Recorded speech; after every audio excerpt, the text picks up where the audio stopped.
Hello, aspirants. So, our today's target will be the population genetics and the chromosomal aberrations in the man. So, these are the previous year questions. Just have a look. ठीक है.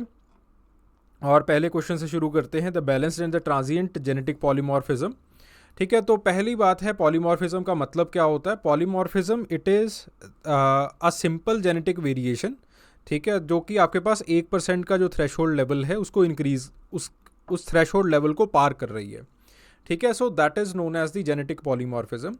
तो because it's genetic polymorphism, तो हम जो है वो इसको DNA level या फिर आपके पास जो जेनेटिक लेवल है उसके ऊपर जो है वो देखते हैं. ठीक है, तो इसके जो आपके पास whether it is change in the short tandem repeats या फिर आपके पास जो है वो बड़े न्यूक्लियोटाइड्स के अंदर बड़े सीक्वेंस के अंदर चेंज होता है, तो इन चेंजेस की वजह से जो है वो आपके पास जेनेटिक पॉलीमॉर्फिज्म शुरू हो जाता है. सो अगेन जेनेटिक पॉलीमॉर्फिज्म क्यों होता है, क्या जेनेटिक कारण जो है वो इसके रहते हैं, वो हम अगले क्वेश्चन के अंदर जो है वो करेंगे. सो सबसे पहले बात आती है that what is the balanced and the transient genetic polymorphism. So the balanced genetic polymorphism it refers to the situation where the multiple alleles they persist indefinitely in the population. ठीक है, और आपके पास एक पर्टिकुलर वेरिएंट जो है वो fix नहीं होता है या फिर एक पर्टिकुलर वेरिएंट जो है वो लूज नहीं होता है. जैसे for example take the case of the sickle cell anaemia. तो यहाँ पे जो आपके पास हेट्रोजाइगस हैं जिसके अंदर जो है वो आपके पास डोमिनेंट ए एंड रिसेसिव ए दोनों जो है वो आपके पास प्रेजेंट है. ठीक है, और इसके अंदर ये देखा जाता है इन दी सिकल सेल एनीमिया केस कि आपके पास अगर आप हेल्दी हैं तो भी जो है वो आपके पास you will die out because of the malaria. And अगर आपके पास जो है वो होमोजाइगसिटी है of the H B S तो इससे जो है वो again you will die out because of the sickle cell anaemia. तो जो आपके पास बीच वाले हेट्रोजाइगोसिटी होती है, that heterozygosity it basically survives. ठीक है, so this is known as the balanced genetic polymorphism. ठीक है, तो आपके पास दोनों तरह के आपके पास सिकल सेल एनीमिया और जो आपके पास हेल्दी होमोग्लोबिन है दोनों जो है वो परसिस्ट करते हैं और दोनों जो है वो अपना एक बैलेंस बना के रखते हैं. और obviously the balance it can be there in the heterozygous pair. ठीक है, तो फिर उसके बाद बात आती है ट्रांजिएंट जेनेटिक पॉलीमॉर्फिज्म की. तो ट्रांजिएंट जेनेटिक पॉलीमॉर्फिज्म के अंदर क्या होता है कि एक तरह का अलेल जो है वो ग्रेजुअली पॉपुलेशन के अंदर डोमिनेट करना स्टार्ट कर देता है, दूसरा जो है वो कम होना शुरू हो जाता है. That is known as the transient genetic polymorphism. ठीक है, जैसे फॉर एग्जांपल आपके पास एंटीबायोटिक रेजिस्टेंस की बात आती है, तो जैसे ही हम बैक्टीरिया को एंटीबायोटिक्स के साथ जो है वो ट्रीट करना स्टार्ट कर देते हैं तो उसके अंदर देखते हैं कि जो एंटीबायोटिक रेजिस्टेंट बैक्टीरिया होता है उसका स्ट्रेन होता है वो आगे मल्टीप्लाई करना स्टार्ट कर देता है, और जो दूसरा आपके पास हेल्दी जो बैक्टीरिया होता है जो कि एंटीबायोटिक रेजिस्टेंट नहीं होता है, तो वो जो है वो धीरे धीरे कम होना शुरू हो जाता है. ठीक है, so this is known as the transient genetic polymorphism. और ये जो डायरेक्शनल सिलेक्शन है it is also there in the Kettlewell study, उसका भी आप जो है वो एग्जाम्पल दे सकते हो. ठीक है, so what is the difference जो है वो बेसिकली आपके पास एनवायरमेंटल चेंज के साथ रहता है. जैसे ही एनवायरमेंट चेंज होता है इट जो आपके पास बैलेंस्ड जेनेटिक पॉलीमॉर्फिज्म है it changes into transient genetic polymorphism, directional selection, and then दोबारा फिर से जो है वो बैलेंस्ड जेनेटिक पॉलीमॉर्फिज्म जो है वो आ जाता है. Coming to the next question, what is the anthropological relevance of the population genetics? So सबसे पहले जो है प्रिंसिपल्स के ऊपर आते हैं. Hardy Weinberg law, mutation, genetic drift, gene flow, natural selection, these are the principles जो कि हम इसके अंदर देखते हैं. अब बात आती है सिग्निफिकेंस की. हम ह्यूमन वेरिएशंस और एवोल्यूशन को अगर समझना चाहते हैं तो सफरूजा ने अगेन आपके पास जो है वो पॉपुलेशन जेनेटिक्स का यूज़ किया था. हम माइग्रेशन स्टडीज़ को कि कैसे ह्यूमन पॉपुलेशन जो है वो माइग्रेट करी है उसको हम जानना चाहते हैं. एंड अगेन आप जो है डगलस वेलिस का एग्जांपल ले सकते हो. डगलस वेलिस ने पॉपुलेशन जेनेटिक्स को यूज़ किया था. हम जेनेटिक मार्कर्स किस तरह से ह्यूमन पॉपुलेशंस के अंदर जो है वो पैदा हुए हैं और किस तरह से ह्यूमन पॉपुलेशंस के अंदर आगे बढ़े हैं, तो अगेन आपके पास जो है वो HLA के ऊपर स्टडी की थी विलीना ने, उसका जो है वो आप एग्जांपल ले सकते हो. देन उसके बाद रेशियल स्टडीज़. ठीक है, रेस कैसे बनी है और क्या जो है वो रेस का सिग्निफिकेंस है विसा विस द डिसीजेज, और आपके पास जो है वो बायोलॉजी के अंदर कोई सिग्निफिकेंस है भी या नहीं। ठीक है, अगेन आप जो है वो एलन टेम्पल्टन की स्टडी जो है वो यहाँ पे मार्क कर सकते हो। So these are the this is the relevance और this is the significance of the population genetics in the human beings. ठीक है, थ्रिफ्टी जीनोटाइप हमने कल कर लिया था। फिर उसके बाद बात आती है what is the implication of the mutation in the evolution. तो फर्स्टली आपके पास जो है mutation, it is the source of the genetic variation. दूसरा जो है वो म्यूटेशन ही आपकी अडेप्टेबिलिटी और अडेप्टेशंस बनाता है। म्यूटेशन की वजह से ही, म्यूटेशन का जब अकमुलेशन होता है तभी जो है वो आपके पास स्पीशाइजेशन बनता है।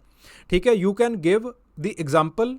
ठीक है, मैंने जो है वो वही, जैसे फॉर एग्जांपल जेनेटिक वेरिएशंस कैसे बनाते हैं। मैंने रिचर्ड लेंस्की का जो इकोलाई के ऊपर एक्सपेरिमेंट किया था 30 साल के अंदर, उन्होंने एक स्टडी की जिसके अंदर उन्होंने 70,000 जनरेशंस को जो है स्टडी किया और दिखाया कि कैसे जो है वो म्यूटेशंस की वजह से उनकी जेनेटिक डाइवर्सिटी जो है वो बन रही है।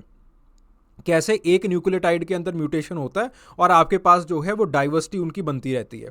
देन उसके बाद बात आती है अडेप्टेशंस की। ठीक है, अगेन इसके अंदर जो है वो मैंने डेल्टा 32 म्यूटेशन वाला एग्जांपल लिया कि कैसे जो है वो स्मॉल पॉक्स को, यहाँ पे HIV इन्फेक्शन दिया है, HIV इन्फेक्शन भी और स्मॉल पॉक्स को भी, ठीक है, ये जो है वो एक रेजिस्टेंस देता है। देन उसके बाद स्पीशाइजेशन के अंदर डार्विनियन फिंचेस का एग्जांपल ले लो। ठीक है, और you can take the example of the formation of the race. ठीक है, जो हम नियंदरथाल मैन के अंदर लेते हैं कि कैसे जो है वो आपके पास म्यूटेशन हुआ होगा जो मेलानिन प्रोड्यूसिंग जीन है उसके अंदर। ठीक है, तो फिर उसका जो है this is the mathematical expression. एक बार देख लेना, अगर इस मैथमेटिकल एक्सप्रेशन के अंदर कोई आपको कोई डाउट आ रहा है तो भाई पूछ लेना। ठीक है, so I have the Telegram channel, उसका जो लिंक है वो डिस्क्रिप्शन वगैरह के अंदर मिल जाएगा आपको। अगर नहीं पता चल रहा है लिंक वगैरह का तो यहाँ पे जो है वो कहीं ना कहीं नंबर होगा, इस नंबर पे कॉल कर लेना, मेरे से बात करवा देंगे। ठीक है, I will help you out in it. ठीक है, so this is the derivation, और ये डेरिवेशन बेसिकली ये बताता है कि अगर हल्का हल्का भी म्यूटेशन हो रहा है over the generations, it will cause a very bigger genetic deviation. ठीक है, सो देन उसके बाद बात आती है हार्डी वीनबर्ग लॉ की। तो हार्डी वीनबर्ग लॉ जो है वो आपके पास, इसको हार्डी वीनबर्ग इक्विलिब्रियम भी कहते हैं। ये क्या है? सो एक क्वेश्चन आता था जेनेटिक्स के अंदर कि अगर आपके पास जो है वो कोई भी चेंज ना हो, ना नेचुरल सिलेक्शन हो, ना ड्रिफ्ट हो, ना ही आपके पास म्यूटेशन हो, लेट्स से आपके पास इस दुनिया में कोई भी चेंज नहीं है, तो क्या आपके पास जो जेनेटिक्स, जो आपके पास जीन्स की फ्रीक्वेंसी है वो वैसे की वैसे बनी रहेगी या नहीं? तो हार्डी यानी कि GH हार्डी एक मैथमेटिशियन थे और वीनबर्ग जो है वो जेनेटिक्स की जो है नॉलेज रखने वाले व्यक्ति थे। तो दोनों जो है वो मिले और उन्होंने जो एक मैथमेटिकल एक्सप्रेशन के ज़रिए ये प्रूव करके दिखाया कि हाँ, अगर आपके पास कोई भी चेंज नहीं होगी, अगर इन्वायरमेंट भी बिल्कुल स्टेबल रहेगा और आपके पास बाहर से कोई भी चेंज नहीं आएगा, कोई भी आपके पास माइग्रेशन नहीं हो रहा, कुछ नहीं हो रहा है, तो इसका मतलब ये है कि पॉपुलेशन की जो फ्रीक्वेंसी है वो जो आज है कल भी वही बने रहेगी। ठीक है, एक इक्विलिब्रियम जो है वो मेंटेन्ड रहेगा। ठीक है, so this is the derivation, so we do not have much time to do so. तो आपके पास जो है वो Hardy Weinberg law, it is expressed by this equation, that is p square plus 2pq plus q square is equal to 1। ठीक है, सो ये जो है वो इक्वेशन कैसे आती है? तो बेसिकली अगर आपके पास जो है वो p प्लस क्यू, p जो है वो it is the frequency of a and q it is the frequency of the dominant a। ठीक है, ज़्यादातर दो ही अलेल्स होते हैं और आपके पास जो है वो p plus q obviously it is equal to 1। ठीक है, तो अगर हम ये देखें कि p प्लस क्यू और ये जो p प्लस क्यू की पॉपुलेशन है, ये जो आपके पास एक पर्टिकुलर पॉपुलेशन है p plus q, they are representing this particular population, और ये पर्टिकुलर पॉपुलेशन आपस में रिप्रोड्यूस कर रही है, तो दोनों को हमने मल्टीप्लाई कर दिया। ठीक है, this multiplication it will represent the reproduction. ठीक है, तो आपके पास जो है वो it will be equal to p plus q whole square. ठीक है, तो हमने जो है वो आपके पास क्या क्या इसके ज़रिए बन सकते हैं, वो ये बन सकता है a और ये जो दोनों मेट कर सकते हैं आपस में। ठीक है, ये लोग जो है वो आपस में मेट कर सकते हैं, ये लोग जो है वो आपस में मेट कर सकते हैं। ठीक है, तो इस तरह से बहुत सारे जो है वो ज़रिए बन सकते हैं इसके मेटिंग के। ठीक है। तो ultimately what we will see that the आपके पास दोनों की frequency it will represent 2pq and आपके पास जो है it will represent 2pq and दो ये हैं it will represent Q square. तो अल्टीमेटली ये जो है वो रिजल्ट निकल के आपको सामने आता है। अगेन मेरे पास टाइम नहीं है पूरा जो है वो टेबल वगैरह ड्रॉ करके इसको बताने का। So eventually what we will see is that p square plus 2pq plus q square it will be equal to 1, क्योंकि अगेन इनको हम ऐड करेंगे और आपके पास जो है वो 1 आ जाएगा। ठीक है। सो इससे जो है वो ये पता चलता है कि आपके पास जो है वो लगभग आपके पास 1 जो है वो अगर अगेन हम इनको भी डिवाइड करेंगे तब भी जो है वो 1 आ जाएगा। ठीक है। तो इससे ये पता चलता है कि अल्टीमेटली 1 विल बी देयर। ठीक है, कि आपके पास जो है वो हमेशा ही इक्विलिब्रियम जो है वो बना रहेगा। देन उसके बाद बात आती है define the genetic polymorphism and आपके पास अलग अलग तरह के जेनेटिक पॉलीमॉर्फिज्म जो है वो हमें बताने हैं, उनके डिटेल शेयर करनी है। Genetic polymorphism it refers to the occurrence of the 2 और मोर जेनेटिकली डिटरमाइंड वेरिएंट्स और अलिल्स, ठीक है, इन अ पर्टिकुलर जीन पूल। तो आपके पास जो है ठीक है, जब आपके पास कोई भी जेनेटिक वेरिएशन जो है वो आपके पास 1% का जो वेरिएंट जो 1% का जो थ्रेशोल्ड है वो पार कर जाता है, तो उसको जो है वो जेनेटिक पॉलीमॉर्फिज्म मान लिया जाता है। अब जेनेटिक पॉलीमॉर्फिज्म कितने टाइप के होते हैं? पहला है एसएनपी। एसएनपी का मतलब होता है जब एक न्यूक्लियोटाइड जो है वो आपके पास एल्टर हो जाता है। जैसे for example take the case of APOC3 gene.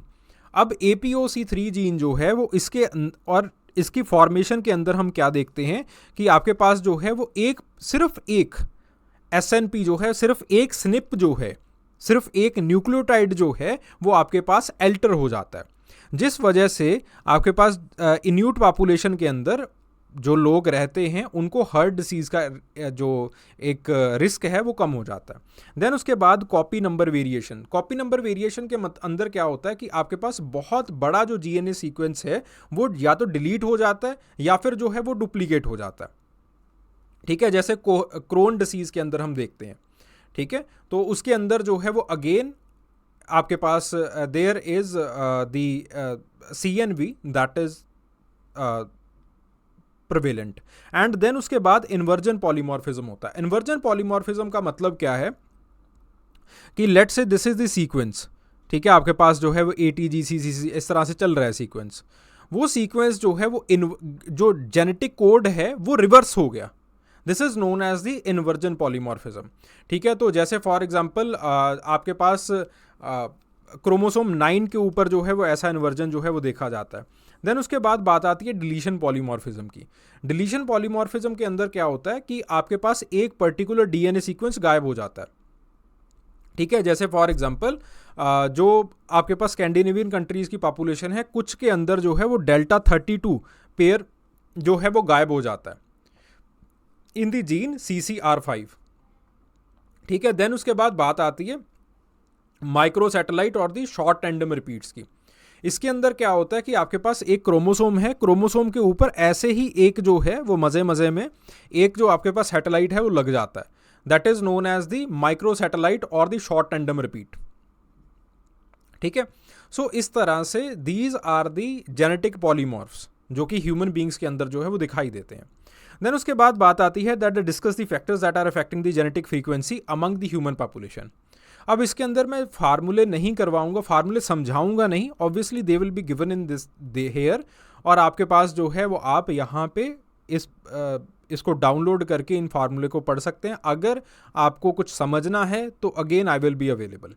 ठीक है, क्योंकि यहाँ पे इतना ज़्यादा टाइम नहीं है, ना ही मेरे पास पर्सनली टाइम बचा है, और ना ही जो है वो आई बिलीव कि आपके पास जो है वो ज़्यादा टाइम है इस वक्त।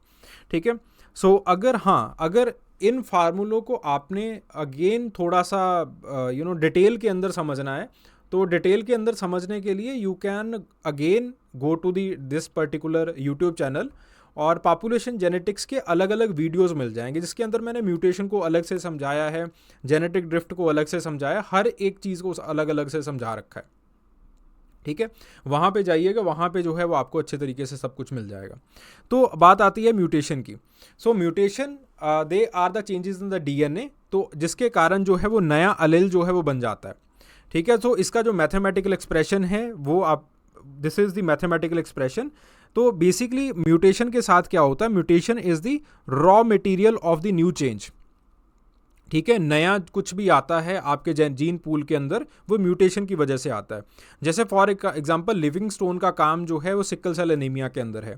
तो सिकल सेल जैसे ही आपके पास एनवायरमेंटल प्रेशर पड़ता है तो लिविंगस्टोन मानते हैं कि मलेरियल एनवायरमेंटल प्रेशर की वजह से जो है वो आपके पास सिकल सेल जीन जो है वो इजाद हुआ, उसका म्यूटेशन हुआ, और जिस वजह से पॉपुलेशन जो है वो उस एरिया के अंदर रह पा रही हैं। देन उसके बाद बात आती है म्यूटेशन और जीन फ्लो की। सो म्यूटेशन एंड माइग्रेशन और जीन फ्लो। तो माइग्रेशन की वजह से जो है वो आपके जीन पूल के अंदर एक नया जेनेटिक वेरिएंट जो है वो आता है, और ऐसा नहीं है कि वो धावा बोल देगा आपके ऊपर, वो धीरे धीरे से आपकी पॉपुलेशन के हिसाब से जो है वो चेंज होता चला जाएगा। देन उसके बाद बात आती है जेनेटिक ड्रिफ्ट की। तो जेनेटिक ड्रिफ्ट के अंदर हम ये देखते हैं कि एक छोटी सी पॉपुलेशन जो है वो इंटायरली अपना एक सेगमेंट ऑफ जीन पूल जो है वो ख़त्म कर देती है। ठीक है, so this is the mathematical expression of the genetic drift. ठीक है, जेनेटिक ड्रिफ्ट की वजह से एक पूरा का पूरा जो आपके पास एक सेगमेंट है आपके जीन पूल का वो खत्म हो जाता है। फिर उसके बाद जेनेटिक ड्रिफ्ट के बाद एक और चीज स्टार्ट होती है जिसको हम कहते हैं फाउंडर इफेक्ट। फाउंडर इफेक्ट के अंदर क्या होता है, जेनेटिक ड्रिफ्ट के बाद जो एक छोटा सा जीन पूल बचा है अपने आपके अंदर, वो अपने आप को मल्टीप्लाई करता है, और इस मल्टीप्लिकेशन के अंदर जो है वो आपके पास बहुत कम हेट्रोजाइगोसिटी रह जाती है और बहुत ज़्यादा होमोजाइगोसिटी जो है वो रह जाती है। ठीक है, यही चीज़ें जो है वो आपको इनब्रीडिंग के अंदर भी दिखाई देती हैं, और यही चीज़ें जो है वो आपको कंसैंग्यूइन मैरिज के अंदर भी दिखाई देती हैं। देन उसके बाद बात आती है नेचुरल सिलेक्शन की। अब नेचुरल सिलेक्शन के अंदर जब हम बेसिकली नेचुरल सिलेक्शन का जो एक नेचर रहता है वो ये रहता है कि कुछ टाइम के लिए आपके पास जो है वो डायरेक्शनल सिलेक्शन होता है, ज़्यादातर जो है वो there is the stabilising selection. ठीक है, नेचर कुछ टाइम के लिए चेंज कर सकती है, कुछ टाइम के लिए ट्रांजिएंट रह सकती है, बट ज़्यादातर नेचर जो है वो एक बैलेंस सिलेक्शन को फेवर करती है। ठीक है, सो इस तरह से इन एक्सप्रेशन से हम जो है वो इस चीज़ को प्रूव करके दिखाते हैं। ठीक है, तो ज़्यादातर जो है वो आपके पास स्टेबलाइजिंग सिलेक्शन होगा, स्टेबलाइज और डायरेक्शनल सिलेक्शन जो है वो it will B of a very transient nature, कुछ टाइम के लिए होगा, फिर दोबारा फिर से जो नेचर है वो एक स्टेबलाइजिंग सिलेक्शन के लिए जो है वो आ जाएगी। ठीक है, आपके पास जो है वो बैलेंस्ड पॉलीमॉर्फ जो है वो बना देगी। ठीक है, सो सिमिलरली आपके पास जो है there is something called the disruptive selection, जब आपके पास पूरी की पूरी जो ज्योग्राफी है वो आपके पास बदल जाती है, and because of the different geography आपके पास जो है स्पीसीज भी डिफरेंट हो जाती हैं। देन उसके बाद बात आती है नॉन रैंडम मेटिंग की। नॉन रैंडम मेटिंग जो है वो आपके पास कंसैंग्यूइन मैरिज की वजह से होती है, मैरिज रूल्स की वजह से होती है। अगेन बिल्कुल इफेक्ट जो है वो इसका फाउंडर इफेक्ट वाला जो है वो दिखाई देता है। देन उसके बाद कंसैंग्यूइन मैरिज। कंसैंग्यूइन मैरिज के अंदर अगर आपके पास आपकी फैमिली का साइज बहुत बड़ा है और ओवरऑल पॉपुलेशन का साइज जो है वो विसाविस योर फैमिली वो जो है वो छोटा है, तो ये देखा जाता है कि आपकी सोसाइटी के अंदर कंसैंग्यूइन मैरिज जो है वो होंगी। इसी चीज़ को जो है वो डेलबर्ग समझाते हैं। डेलबर्ग जो है वो ये प्रोबेबिलिटी कैलकुलेट करके दिखाते हैं यहाँ पे कि आपकी कितने चांसेस हैं कि आपकी जो मैरिज है वो कंसैंग्यूइन मैरिज होने वाली है। सिमिलरली बात आती है जेनेटिक लोड। अब इससे क्या होता है, कंसैंग्यूइन मैरिज से, इनब्रीडिंग से या फिर फाउंडर इफेक्ट से कुछ डिलीटेरियस जीन्स जो है वो आपकी जो जीन पूल है उसके अंदर मल्टीप्लाई करना स्टार्ट कर देते हैं, because they are multiplying inside your gene pool. तो उसके साथ क्या होता है that it adds to the load to of your population. ठीक है, उसके अंदर जो डिसीज होते हैं वो जो है वो इंक्रीज करना स्टार्ट कर देते हैं। ठीक है, तो उसको जो है वो इस तरह से डिनोट किया जाता है। S is basically the fitness, तो S is equal to e raise to the power negative. इस नेगेटिव का मतलब है कि जितना ज़्यादा आपके पास जो है वो फाउंडर इफेक्ट रहेगा, जितना ज़्यादा आपके पास इनब्रीडिंग होगा, उतना ज़्यादा जो है आपके उतना एक्सपोनेंशियली जो है वो आपकी जो फिटनेस है वो गिरती है। ठीक है, so these are the basically changes, जिन चेंजेस की वजह से जो है वो हमें आपके पॉपुलेशन के अंदर जीन्स जो है वो वेरी करते हुए दिखाई देते हैं। ठीक है, तो अगेन सिलेक्शन के ऊपर अलग से क्वेश्चन पूछा जा सकता है, लोड के ऊपर अलग से क्वेश्चन पूछा जा सकता है, कंसेंग्यूनिटी के ऊपर अलग से क्वेश्चन पूछा जा सकता है। So you can have a look on this. फिर उसके बाद बात आती है what do you understand by the genetic load in the population, और इसको किस तरह से मेजर किया जाता है। ठीक है, so genetic load it is one of the fundamental concept in the population genetics and the evolutionary biology. So आपके पास जो है वो there is presence of the harmful alleles in the population, जो कि आपके पास अगेन ओवरऑल फिटनेस जो है वो रिड्यूस कर देता है। ठीक है, जैसे फॉर एग्जांपल क्रो का स्टडी है डीडीटी का, डीडीटी रेजिस्टेंट इन द ड्रोसोफिलिया। सो उन्होंने दिखाया कि कुछ जो है वो आपके पास जो ड्रोसोफिला है उनके अंदर डीडीटी का रेजिस्टेंस जो है वो पैदा हो जाता है, बट इवेंचुअली वही जो जीन्स आपको डीडीटी का रेजिस्टेंस देते हैं वही जो है वो आगे चल के ओल्ड एज के अंदर उनको उनकी फिटनेस जो है वो कम कर देते हैं, जिसकी वजह से जो है वो उनकी लॉन्जिविटी जो है वो इफेक्ट होती है। सो इसी तरह से आपके पास जेनेटिक लोड भी होता है। So genetic load again due to inbreeding, due to certain mutations, वो हो सकता है कि आपको कुछ जो एक एफिशिएंसी है आपको एक एज के अंदर दे, बट इवेंचुअली वो आपका जो फिटनेस है लेवल है वो गिरा देता है। ठीक है, what are the factors that are influencing the genetic load, that is the mutation, selection pressure, population size, environmental changes. इन चीज़ों को जो है वो आप एक बार पढ़ लीजिएगा। ठीक है, so this is the genetic load. ठीक है, ये भी पूछा जाता है दैट जेनेटिक लोड और इनब्रीडिंग का क्या रिलेशन है, तब भी आपको यही लिखना है। ठीक है, ये भी लिखा जाता है कि जेनेटिक लोड कैसे बनता है, तब आपको इन चीज़ों को लिखना है। ये पूछा जाता है कि आपके पास जेनेटिक लोड क्या है, एक केस स्टडी के साथ समझाइए, तब आपको केस स्टडी लिखना है। ठीक है, तो बेसिकली इस कवर के सिलेबस के इस क्वेश्चन के अंदर I have try to cover each and everything. ठीक है, देन उसके बाद बात आती है what is the effect of consanguinity. So again अगर कल्चरल टर्म के अंदर बात की जाए तो वर्ड यूज किया जाता है कंसेंग्यूनिटी। अगर आपके पास जो है वो बायोलॉजिकल टर्म्स के अंदर बात की जाए तो इनब्रीडिंग का टर्म यूज किया जाता है। दोनों के इफेक्ट सेम है। ठीक है जी, तो आपके पास वही चीज़ है, जो रिसेसिव डिसऑर्डर्स हैं वो इंक्रीज करते हैं, जेनेटिक लोड इंक्रीज करता है, होमोजाइगोसिटी इंक्रीज करती है, और आपके पास जो है जेनेटिक डाइवर्सिटी रिड्यूस कर जाती है। ठीक है, उसी के साथ साथ मैंने उसकी एक केस स्टडी जो है वो लिखी है। ठीक है, जैसे फॉर एग्जांपल रिसेसिव डिसऑर्डर्स के अंदर मैंने एलन बीटल की केस स्टडी लिख दी जो सिस्टिक फाइब्रोसिस के अंदर उन्होंने की थी। फिर उसके बाद हायर जो जेनेटिक लोड है उसके अंदर जो है सफरोजा और बॉडमर की केस स्टडी जो उन्होंने the genetics of human population के अंदर जो है वो लिखी थी। This is a classical case study जिसके अंदर उन्होंने हाई कंसेंग्यूनिटी और हाई कंसेंग्यून मैरिज को जेनेटिक लोड के साथ जो है वो एसोसिएट करके ह्यूमन पॉपुलेशंस के अंदर दिखाया था। फिर उसके बाद बात आती है जेनेटिक हेट्रोजाइगोसिटी की। अगेन वुडिंग और गिब्सन की स्टडी जो है वो मैंने लिखी 2002 के अंदर, जो उन्होंने होमोजाइगोसिटी के ऊपर स्टडी की थी कि कैसे जो है जब जब ह्यूमन हिस्ट्री के अंदर, एवोल्यूशनरी हिस्ट्री के अंदर जब जब जो है वो आपके पास कंसेंग्यून मैरिजेस हुई हैं तो आपके पास होमोजाइगोसिटी बढ़ी है, और वो आज भी जो है वो बेडुइन पॉपुलेशन के अंदर देखी जा सकती है। देन उसके बाद जो है वो जेनेटिक डाइवर्सिटी, अगेन वुडिंग और गिब्सन की उसी स्टडी को जो है वो हम यूज़ कर सकते हैं यहाँ पे। देन उसके बाद बात आती है दी जेनेटिक पोलीमॉर्फिज्म।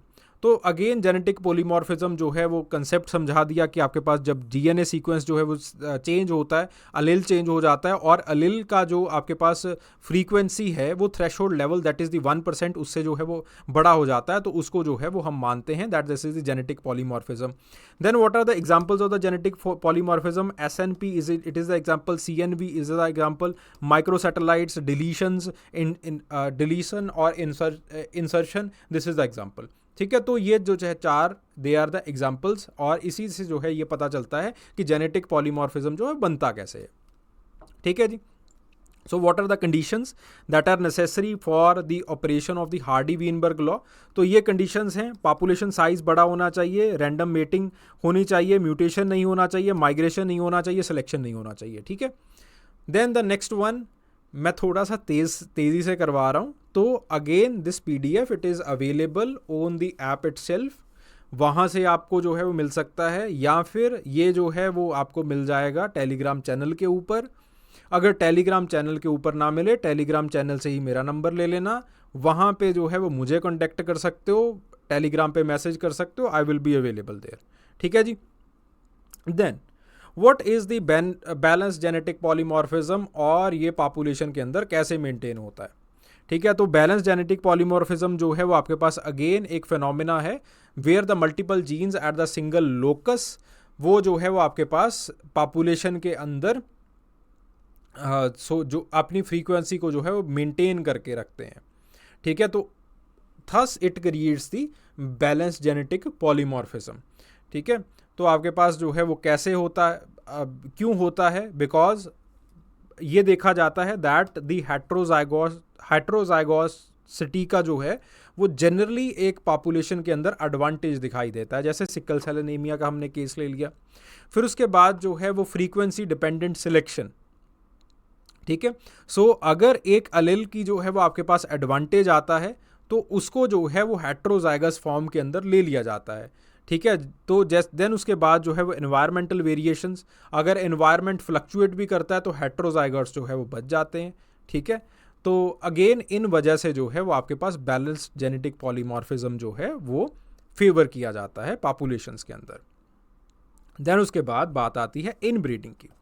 ठीक है, इनब्रीडिंग हमने बता दी कि क्या होता है कि जब आपके पास जो है वो एक जीन पूल के अंदर बार बार जो है वो उसी पॉपुलेशन की आपस में जो है वो शादी होती रहती है, कॉपुलेशन होता रहता है, इट क्रिएट्स दी इनब्रीडिंग। ठीक है, तो अगेन जो है वो होमोजाइगोसिटी जो है उससे इंक्रीज होती है।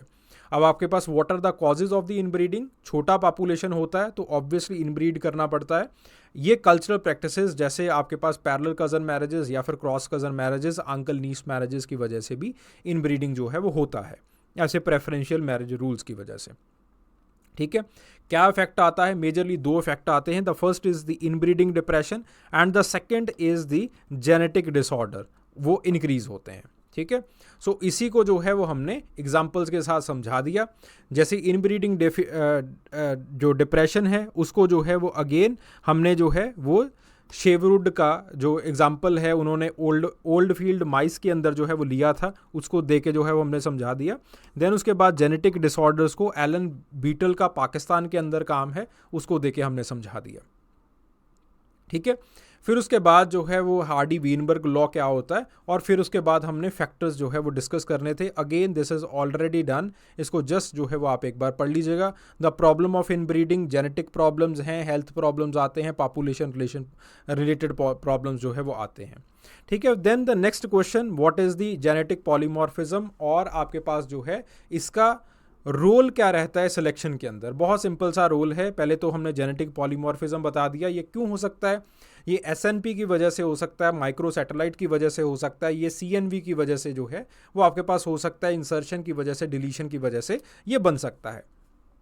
फिर उसके बाद आपके पास अगर किसी नेचर ने सेलेक्ट करना है तो ऑब्वियसली नेचर जो है वो जेनेटिक पॉलीमॉर्फ को ही देखेगी और उसमें से ही जो है वो सिलेक्ट किया जाएगा। ठीक है, तो आपके पास जब पॉजिटिव सिलेक्शन होता है तो पॉजिटिव सिलेक्शन के अंदर अगेन जिसको हम जो है वो डायरेक्शनल सिलेक्शन कहते हैं, तो transient polymorphs they are featured और दे आर प्रेफर्ड। देन उसके बाद जो है वो आपके पास जब बैलेंस सिलेक्शन होता है तो अगेन आपके पास जो है वो जो हेट्रोजाइगोसिटी है उसको जो है वो फेवर किया जाता है। ठीक है, देन उसके बाद जो है वो अगर नेगेटिव सिलेक्शन होता है तो नेगेटिव सिलेक्शन के अंदर अगेन एक जो है वो आपके पास ट्रांजिएंट जेनेटिक पॉलीमॉर्फ को जो है वो फेवर किया जाता है। ठीक है, so this is what we have written here, इसको एक बार जो है वो पढ़ लीजिएगा। ओके, देन उसके बाद what are the statistical methods that are used in the physical anthropology. तो आपके पास जो है वो जनरली 3 तरह के स्टैटिस्टिकल मेथड जो है वो यूज़ किए जाते हैं। ठीक है, एक चौथा भी होता है नॉन पैरीमेट्रिक स्टैटिक्स, ज़रूरत नहीं है इसको करने की, सिर्फ 3 कर लो, that is more than sufficient. पहले होते हैं डिस्क्रिप्टिव स्टैट। डिस्क्रिप्टिव स्टैट का मतलब होता है कि जब आपने एक पॉपुलेशन की एक पर्टिकुलर टेंडेंसी को शो करना है ग्राफ के ऊपर, तो आप जो है वो डिस्क्रिप्टिव स्टैट जो है वो करते हो। जैसे फॉर एग्जांपल आपने दिखाना है कि इस पर्टिकुलर पॉपुलेशन के अंदर लोगों का वेट कितना है। ठीक है, तो हमने जो है वो उस लोगों का वेट दिखाने के लिए जो है वो उनका मीन निकाल के या फिर मीडियन निकाल के या फिर मोड निकाल के जो है वो आपको दिखा दिया। So this is known as the descriptive stat. Descriptive stat के अंदर हम जो है या तो सेंट्रल टेंडेंसी मेजर करते हैं with the help of mode, median etcetera, या फिर जो है वो हम उनका डिप्रेशन मेजर करते हैं। डिप्रेशन मेजर किया जाता है वेरिएंस से, स्टैंडर्ड डेविएशन से, ठीक है। सो अगेन आपके पास जो सिंपल स्टैट के फार्मूले होते हैं वो यहाँ पे अप्लाई किए जाते हैं, ठीक है। देन उसके बाद बात आती है इन्फ्रेंशियल स्टैटिक्स की। इन्फ्रेंशियल स्टैटिक्स का मतलब होता है कि जब हम इसको एक हाइपोथेसिस के साथ जो है वो एसोसिएट कर देते हैं। जैसे फॉर एग्जांपल हमने देखा कि आपके पास इस पर्टिकुलर पॉपुलेशन के अंदर लोग जो है वो थोड़े से ओबीस हैं। फिर उसके बाद हमने किसी दूसरी जगह के ऊपर जो है वो पॉपुलेशन को देखा और वहाँ पे देखा कि लोग जो है यहाँ पे थोड़े से लीन है। फिर तीसरी जगह पे, फिर चौथी जगह पे, फिर पांचवीं जगह पे, फिर छठी जगह के ऊपर, ठीक है। अब ये जो है, जो भी हमने जो डेटा निकाला है, अब बेसिकली हमारे दिमाग के अंदर जो है वो पहले एक हाइपोथेसिस बैठा होगा that I want to test so and so hypothesis. तो हमने डेटा निकाल लिया यहाँ से and then we put that particular data into our hypothesis, ठीक है। तो इसको जो है वो हम कहते हैं हाइपोथेसिस टेस्टिंग। और इस चीज को जब हम उस डेटा को अप्लाई करते हैं और उस डेटा का मीनिंग बनाना स्टार्ट कर देते हैं, इसको हम कहते हैं इन्फ्रेंशियल स्टैट, ठीक है। सो इन्फ्रेंशियल स्टैट के अंदर जो आपको डेटा मिला है उसको कंक्लूजन्स के अंदर बदलना स्टार्ट कर दिया जाता है, ठीक है। तो इसके लिए जो है वो चीज स्क्वेयर टेस्ट होता है, टी टेस्टिंग होती है, आपके पास जो है वो अनोवा एक मेथड होता है, एनालिसिस ऑफ वेरिएंस, ठीक है। सो आपके पास जो है वो इसके साथ हाइपोथेसिस टेस्टिंग वगैरह जो है ये सब कुछ किया जाता है, ठीक है। देन उसके बाद बात आती है मल्टीवेरिएट एनालिसिस की। अब मल्टीवेरिएट एनालिसिस के अंदर क्या किया जाता है कि आप जो है वो जो भी आउटकम आता है, जैसे फॉर एग्जांपल एक पर्टिकुलर पॉपुलेशन के अंदर पॉपुलेशन आपको ओबीस दिखाई दी है, आप उस पर्टिकुलर पॉपुलेशन के अंदर जाते हो और आप जो है वो उसका डाइट चार्ट भी लेना स्टार्ट कर देते हो। आप जो है वो उनको उनके जो सोशो इकोनॉमिक फैक्टर्स हैं उनको भी लिखना शुरू कर देते हो। आप जो उनकी डेमोग्राफी है, उसका परिवार जॉइंट फैमिली है या फिर न्यूक्लियर फैमिली है उसको देखते हो, कौन से स्कूल में पढ़ता है उसको भी जो है वो लिख लेते हो, ठीक है। तो इस तरह से आप अलग अलग फैक्टर्स को लिखना स्टार्ट कर देते हो, ठीक है। तो आप जब आपके पास पूरा डेटा आ जाता है, इस डेटा को आप जो है वो अल्टास टीआई जैसे जो सॉफ्टवेयर हैं उनके अंदर जो है वो डाल देते हो। तो आप उसके साथ जो है वो अपना फैक्टोरियल एनालिसिस करते हो। तो इससे क्या होता है कि आप उन लेटेंट वेरिएबल्स को जो है वो देखना स्टार्ट कर देते हो जो कि आपने अपने हाइपोथेसिस के अंदर नहीं रखे होंगे, ठीक है, जो कि आपके पास पॉपुलेशन के अंदर वेट या फिर पॉपुलेशन की हाइट को जो है वो इन्फ्लुएंस कर रहे हो, ठीक है। That is known as the multivariate analysis. So these are the statistical methods, ठीक है। सो इसके जो है वो हमने एप्लीकेशंस वगैरह लिखे हैं, जस्ट इसको जो है वो एक बार रीड कर लीजिएगा, ठीक है। Then the mutation we have already done, ठीक है। सो आपके पास कितने तरह के म्यूटेशंस होते हैं, बहुत सिंपल तरीके से जो है वो हमने लिखा है। एवोल्यूशन के अंदर क्या रोल रहता है, जेनेटिक वेरिएशंस बनाते हैं, एनवायरनमेंट चेंज आता है तो अडेप्टेशन भी यही करते हैं।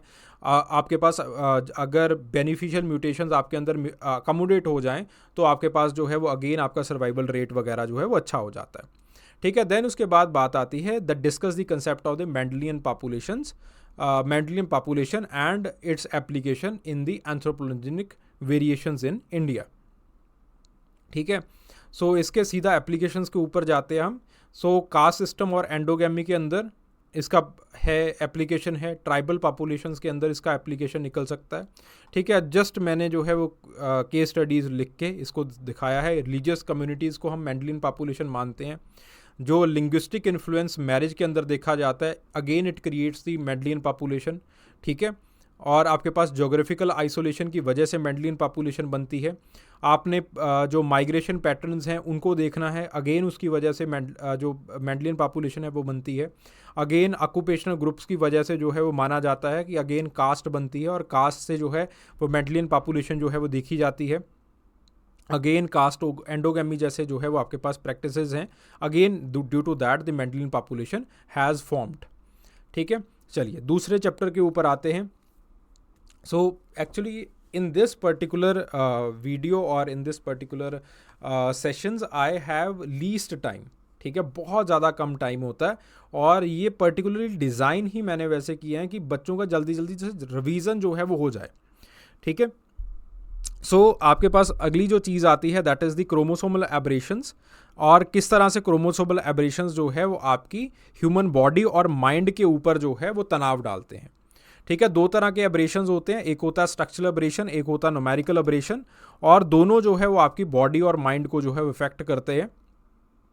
ठीक है, आपके पास जो है वो हमने अलग अलग क्रोमोसोमल एब्रेशंस को लिया और हर एक एब्रेशन को दिखाया है कि किस तरह से वो आपको इफेक्ट करता है। ठीक है, देन उसके बाद how many numerical aberrations are in the sex chromosomes they lead to the genetic disorders. ठीक है, तो अगेन हमने जो है वो आपके पास Klinefelter syndrome, Turner syndrome, triple X आपके पास जो है वो आप यू हैव XYY सिंड्रोम। ठीक है, उसको दिखा, और आपके पास जो है सुपर फीमेल सिंड्रोम, ठीक है, उसको लिखा। तो दीज आर द सिंड्रोम्स, और इस वजह से जो है वो आपके पास जेनेटिक डिसऑर्डर या फिर आपके पास जो है वो एक अबनॉर्मेलिटीज़ जो है वो आती हैं। देन उसके बाद बात आती है what are the mechanisms for the structural anomalies in the chromosomes. ठीक है, तो पहला जो है वो डिलीशन होता है, जिसकी वजह से again you can take the example of the cri du chat syndrome. फिर उसके बाद डुप्लीकेशन भी हो सकता है, जैसे फॉर एग्जांपल आपके पास जो चारकेट मैरी-टूथ डिसीज़ है। ठीक है, देन उसके बाद इन्वर्जन भी हो सकता है, जैसे आपके पास 19th क्रोमोसोम के ऊपर होता है, बट ज़्यादातर इन्वर्जन का कोई हेल्थ प्रॉब्लम से जो है लेना देना नहीं होता है। देन उसके बाद ट्रांसलोकेशन हो सकता है, जैसे फॉर एग्जांपल आपके पास जो है वो मिलोजेनस ल्यूकेमिया के अंदर जो है देखा जाता है कि आपके पास जो chromosomes translocation between the chromosome 9th and 22 it is happening. ठीक है, जिस that is also known as the Philadelphia chromosome. ठीक है, इस वजह से जो है वो आपके पास स्ट्रक्चरल अनॉमलीज जो है या फिर स्ट्रक्चरल अबनॉर्मेलिटीज़ जो है वो आती हैं। फिर उसके बाद explain the significance of the screening as well as the counselling in the genetic disorders. So the genetic screening it is the type of the medical test जो कि आपके पास जो है क्रोमोसोम्स, जीन्स, प्रोटीन्स वगैरह वगैरह वगैरह वगैरह को आइडेंटिफाई करती है। ठीक है, तो आपके पास जेनेटिक स्क्रीनिंग जो है वो बहुत बड़ी पॉपुलेशन के अंदर की जाती है। तो जेनेटिक स्क्रीनिंग के अंदर हम क्या करते हैं कि हम एड्स वगैरह चलाते हैं, या फिर आपके पास जो एक्सटेंशन एजुकेशन है वो दी जाती है कि if you are facing so and so syndromes तो प्लीज़ हमें कॉन्टैक्ट कीजिए। ठीक है, जैसे फॉर एग्जांपल PGI जो है वो PGI चंडीगढ़ जो है वो ब्रेस्ट कैंसर के लिए चला रहा है। ठीक है, या फिर आपके पास समटाइम्स जैसे कुछ देर पहले जो है वो डेडपूल ने ऑस्ट्रेलिया के अंदर चलाई थी, रायन रेनॉल्ड्स ने। तो उसके साथ हम क्या करते हैं कि लोगों को सिखाते हैं कि ये सिम्टम्स हैं, अगर ये सिम्टम्स आपको आ रहे हैं तो एक बार जो है वो प्लीज़ हमारे पास आ जाइए। ठीक है, या फिर आपके पास जो है साइंटिस्ट जाके कुछ छोटे छोटे सैंपल ऑफ पॉपुलेशन जो है वो इकट्ठे करता है, जो एक आपके पास मेडिकल प्रोफेशनल है, और वहाँ पे जाके छोटे छोटे सैंपल्स के अंदर देखना शुरू करता है कि कितने लोगों के पास सो एंड सो डिसीज़ के सिम्टम्स आ रहे हैं। जैसे फॉर एग्जांपल कुछ इंडिजिनस पॉपुलेशंस के अंदर हम जा सकते हैं, या फिर जो आपके पास छोटी सी पॉपुलेशन है जैसे एज़नेकी ज्यूज़ की पॉपुलेशन है अमेरिका के अंदर, उसके अंदर जा सकते हैं जो कि बाहर शादियाँ नहीं करते हैं। ठीक है, तो वहाँ पे जाके हमें ये पता चल जाता है कि किन फैमिलीज़ के अंदर ये पर्टिकुलर डिसीज़ का इंसिडेंट हो सकता है। इसको हम कहते हैं जेनेटिक स्क्रीनिंग। ठीक है जी, तो आपके पास जेनेटिक स्क्रीनिंग जब एक बार हो जाती है बड़ी सारी पॉपुलेशन के अंदर, फिर उसके बाद अगला प्रोसीजर स्टार्ट होता है कि जब जो है वो आप जेनेटिक काउंसलिंग जो है वो स्टार्ट कर देते हो। ठीक है, तो उस पॉपुलेशन से फिर उसके बाद लोग आते हैं, आप जो है वो उन लोगों को काउंसलिंग देते हो कि सो एंड सो चीज़ें जो है वो आपके अंदर हो सकती हैं। ठीक है, तो अब एक तो है स्क्रीनिंग का वे एक्सटेंशन एजुकेशन के साथ, I have not written that. ठीक है, दूसरा जो है वो आपके पास वे होता है कि आप जिन पॉपुलेशंस के अंदर आपको उम्मीद है, या फिर जिन पॉपुलेशंस के अंदर आपको ऐसा लग रहा है कि इनके अंदर कुछ ना कुछ तरह के जेनेटिक डिसीज़ होंगे, तो उनको जो है वो इन स्क्रीनिंग्स के थ्रू जो है वो गुजारना, इन स्क्रीनिंग्स को जो है वो उनके अंदर करना स्टार्ट कर दो। जो पहली चीज़ आती है that is the prenatal screening. Parents आए हैं, पेरेंट्स को जो है वो थोड़ा बहुत आप देखते हो कि इनके अंदर जो है वो कोई डाउन सिंड्रोम वगैरह का फैमिली हिस्ट्री के अंदर जो है वो कोई है या नहीं है। ठीक है, तो उसके लिए जो है वो आप क्या करते हो कि अगर लेट से फैमिली हिस्ट्री के अंदर जो है वो कुछ ऐसा आता है केस, या फिर आपको जो है वो कुछ ऐसा लगता है that Down syndrome it can be there, तो आपके पास जो है वो प्री नेटल स्क्रीनिंग जो है वो की जाती है। ठीक है, इसके अंदर जो है वो हम क्रोनिक विली सैम्पलिंग करते हैं, इम्यूनोसेंट्रेसिस वगैरह जो है वो करते हैं, जिस वजह से हमें पता चल जाता है कि आपके पास जेनेटिक डिसऑर्डर का इंसिडेंट है भी या फिर नहीं है। ठीक है, देन उसके बाद बात आती है न्यू बॉर्न स्क्रीनिंग की। अब बच्चा पैदा हो चुका है तो बच्चे को जो है वो एक मेडिकल प्रोफेशनल जो है वो एक क्वेश्चनेयर भरता है बच्चे का जो फिजिकल एनालिसिस करते हुए। अगेन जो है उससे ये पता चल जाता है कि इसको कोई डिसेबिलिटी है या फिर इलनेस है या फिर आगे चल के कोई इलनेस वगैरह बन सकती है या नहीं मिल सकती है। ठीक है, देन उसके बाद बात की जाती है अडल्ट स्क्रीनिंग की। अगर आपके फैमिली हिस्ट्री के अंदर जो है वो कुछ ऐसे डिसीज़ मिलते हैं, ठीक है, जैसे कैंसर है, अल्जाइमर डिसीज़ है, कुछ भी ऐसा डिसीज़ आपके फैमिली हिस्ट्री के अंदर मिलता है, तो आपका जो है वो सीरम एनालिसिस वगैरह किया जाता है, या फिर कुछ टूल किट्स आती हैं 23andMe type of tool kits. ठीक है, तो ऐसे ही और काफ़ी सारी टूल किट्स आती हैं, तो इसके साथ जो है वो आपके पास अडल्ट स्क्रीनिंग जो है वो की जाती है। ठीक है, तो लाइफ की हर एक पड़ाव के ऊपर जो है वो आपकी स्क्रीनिंग हो सकती है। फिर उसके बाद इसी स्क्रीनिंग को जो है वो आप काउंसलिंग के अंदर यूज़ कर सकते हो। आप लोगों को समझाते हो कि कितना रिस्क जो है वो आपके अंदर हो सकता है एक पर्टिकुलर डिसीज़ बनने का। आप जो है वो उसको समझाते हो कि इस डिसीज़ को कैसे मैनेज किया जा सकता है, आपकी जेब के ऊपर कितना खर्चा आएगा। उसको जो है वो हम कहते हैं कि आपके पास जेनेटिक काउंसलिंग हो रही है। ठीक है जी, तो ये जो है वो आपके पास होता है जेनेटिक स्क्रीनिंग का और जेनेटिक काउंसलिंग का सिग्निफिकेंस। ओके जी, फिर उसके बाद बात आती है डाउन सिंड्रोम के ऊपर। जस्ट इसको खुद रीड कर लीजिएगा। ठीक है, तो आपके पास नॉन डिसजंक्शनल डाउन सिंड्रोम कैसे भी बन सकता है। नॉन डिसजंक्शनल डिसऑर्डर से भी बनता है, मोजाइसिज्म से भी बनता है और ट्रांसलोकेशन से भी बनता है। ठीक है, ट्रांसलोकेशन का मतलब होता है कि 21st क्रोमोसोम का एक छोटा सा पार्ट जो है वो एक्स्ट्रा उठ के जो है वो आपके अंदर आ गया है। ठीक है, देन मोजाइसिज्म के अंदर क्या होता है कि बहुत अच्छा जो है वो मायोसिस के बाद माइटोसिस वगैरह जो है चल रहा था, लेकिन माइटोसिस के अंदर कुछ सेल्स जो है वो शैतान निकले, जिसके अंदर जो है वो डाउन सिंड्रोम जो है वो आ गया, जिस वजह से जो है वो some part of the body it is showing certain symptoms, but बाकी जो है वो आपके पास डेवलपमेंट बिल्कुल सही चल रहा है। देन उसके बाद जो है वो आपके पास ट्राइसोमी ऑफ 21st, कि आपके पास एक 21st क्रोमोसोम एक्स्ट्रा आ चुका है। ठीक है जी, so this is the Down syndrome. एक बार जो है जस्ट इसको रीड कर लीजिएगा। देन उसके बाद discuss the chromosomal aberrations in man, illustrating with the examples. ठीक है, दो तरह के एब्रेशंस होते हैं, numerical aberrations and structural aberrations. Structural aberrations हमने ऊपर कर लिए थे सारे के सारे। देन उसके बाद बात आती है न्यूमेरिकल एब्रेशंस की। न्यूमेरिकल एब्रेशंस के अंदर जो है वो दो तरह के न्यूमेरिकल एब्रेशंस होते हैं, एक होता है एन्यूप्लाइडी, एक होता है पॉलीप्लाइडी। पॉलीप्लाइडी हम लोगों के अंदर नहीं होता है। ठीक है, सिर्फ होता है एन्यूप्लाइडी। एन्यूप्लाइडी का मतलब क्या होता है, एक क्रोमोसोम जो है वो एक्स्ट्रा आ गया या फिर एक क्रोमोसोम जो है वो आपके पास नहीं है। ठीक है, you can have either the trisomy और द मोनोसोमी। ठीक है, कि एक एक क्रोमोसोम जो है वो एक्स्ट्रा ऐड या फिर डिलीट हो रहा है। ठीक है, सो ये इस तरह के जो है वो आपके पास न्यूमेरिकल एब्रेशन जो है वो आते हैं। देन उसके बाद बात आती है टर्नर और क्लेनफेल्टर सिंड्रोम की। जस्ट इसको एक बार देख लेना। तो आपके पास जो है दोनों जो है वो जैसे Turner syndrome again non disjunction की वजह से बन सकता है, मोजाइसिज्म की वजह से भी बन सकता है। ठीक है, मोजाइसिज्म जो है वो आपके पास फर्टिलाइजेशन हुआ, फर्टिलाइजेशन के बाद जो है वो सेल डिवीजन हो रहा है। सेल डिवीजन के अंदर जो है वो कुछ पार्ट्स या फिर कुछ सेल्स जो है वो आपके पास इस तरह से डिवाइड हो गए कि उनके अंदर जो है वो टर्नर सिंड्रोम के कारण आ गए, या फिर टर्नर सिंड्रोम जो है वो उनके अंदर बनना स्टार्ट हो गया। ठीक है, सो अगेन देन उसके बाद क्लेनफेल्टर सिंड्रोम अगेन नॉन डिसजंक्शन की वजह से भी हो सकता है और मोजाइसिज्म की वजह से भी हो सकता है। ठीक है, देन उसके बाद बात आती है जेनेटिक काउंसलिंग की। अब genetic counselling we have already done.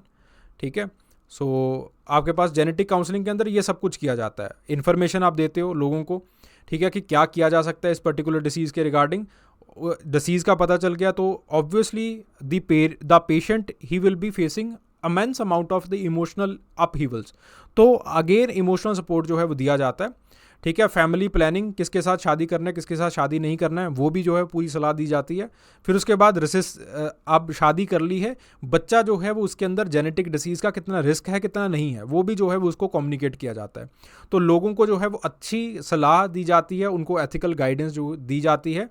And again कहाँ से जो है वो आपको सस्ती दवाई मिल सकती है, किस तरह से जो है वो आप इस डिसीज़ को मैनेज कर सकते हो, वो सारी चीज़ें भी प्रोवाइड की जाती है। जैसे दवाई का केस जो है वो अल्जाइमर डिसीज़ के अंदर काफ़ी ज़्यादा देखा जाता है। ठीक है, क्योंकि अगेन सस्ती दवाई भी अवेलेबल होती है, जेनरिक मेडिसिन भी अवेलेबल होती है और महंगी जो है वो आपके पास मेडिसिन भी अवेलेबल होती है। तो अगेन जेनेटिक काउंसलर का ये जो है वो एक रिस्पॉन्सिबिलिटी बनता है कि उसको एथिकली जो है वो गाइड किया जाए, ठीक है। देन उसके बाद the chromosomal deletions and the numerical fluctuations, abnormalities करते हैं इंसान के अंदर, तो again you can take the example of 1 और 2 न्यूमेरिकल अबरेशंस, 1 और 2 स्ट्रक्चरल अबरेशंस, और उस चीज़ को जो है वो आप समझा सकते हैं, ठीक है। देन उसके बाद the next question, discuss the relevance of the human DNA profiling and gene mapping in the prevention and the cure of disease. तो दोनों जो है लगभग चीज़ें जो है सेम होती हैं, ठीक है। आपके पास जो जब हम डीएनए प्रोफाइलिंग करते हैं तो डीएनए प्रोफाइलिंग के अंदर जो है वो आपके पास जो SNTR शॉर्ट रैंडम रिपीट्स वगैरह जब आपके पास देखे जाते हैं, सब कुछ देखा जाता है, तो उसी प्रोसीजर के साथ जो है वो उसी दौरान जो है वो आपके पास जीन मैपिंग भी की जा सकती है। तो इसके अंदर तभी आपको ये दिखाई देगा कि ऑलमोस्ट दोनों के जो पॉइंट्स हैं वो सेम चल रहे हैं। जैसे फॉर एग्जांपल आपके पास identification of the disease, DNA profiling के साथ आप डिसीज़ को बड़े अच्छे तरीके से आइडेंटिफाई कर सकते हो। जैसे for example you can look for these genetic markers like BRCA1 gene and BRCA2 gene. तो अगर आपके पास ये जेनेटिक मार्कर हैं तो आपको लगभग जो है वो काफ़ी श्योरिटी मिल जाती है कि आगे चल के ब्रेस्ट या ओवेरियन कैंसर के अंदर जो है वो ये दिखाई देंगे, ठीक है। सो इससे जो है वो ये पता चल जाता है आपको। Then again you can look for the HTT gene, तो इसका जो है वो हंटिंगटन डिसीज़ के साथ जो है रिलेशन होता है, ठीक है। देन उसके बाद डायग्नोसिस के अंदर जो है वो ये एड करते हैं। जैसे फॉर एग्जांपल आपके पास सिस्टिक फाइब्रोसिस की बात है, तो सिस्टिक फाइब्रोसिस के अंदर जो है you can look for the mutations in the CFTR gene, ठीक है। देन उसके बाद so again fragile X syndrome है, again you can look for the mapping of the FMR1 gene, ठीक है। तो उससे जो है वो ये पता चल जाता है। देन उसके बाद ट्रीटमेंट कैसा देना है, तो अगेन आपके पास जो है वो अगर लेट्स से आप यू आर डायग्नोस्ड फॉर कि आपके पास जो है वो ब्रेस्ट कैंसर के लिए डायग्नोज्ड हो, तो अगेन डिसीज़ का जो आपके पास ड्रग का सिलेक्शन है, it again is dependent upon certain genetic markers that you are having. Let's say आपके पास जो है वो HER2 जीन है आपके अंदर, ठीक है। और इस केस के अंदर हमने ये देखा कि जो हर्स्प्रिन है that is one of the drug, उसका जो है वो काफ़ी ज़्यादा इफेक्टिविटी रेट रहता है, ठीक है। तो again that can be used. फिर उसके बाद आपके पास जो है वो पोटेंशियल क्योर, ठीक है। तो अगेन आगे कोई भी जीन थेरेपी देनी है, कुछ भी ऐसा करना है, again for that the genetic profiling and the mapping it is very necessary, ठीक है। जैसे फॉर एग्जांपल होमोफिलिया वगैरह के केस के अंदर हम देखते हैं, ठीक है। So this is for today, ठीक है। Again it was a power packed session, तो again I will recommend you कि भाई ये PDF जो है वो ले लेना मेरे से, ठीक है। अगर इन केस भूल जाता हूँ कि उसके अंदर जो है वो नहीं है, it is not there in app और it is not there in the channel, तो ले लेना यार मेरे से, ठीक है। चलिए, thank you very much, hope this was power pack session और it was good session for you. चलिए, थैंक यू वेरी मच।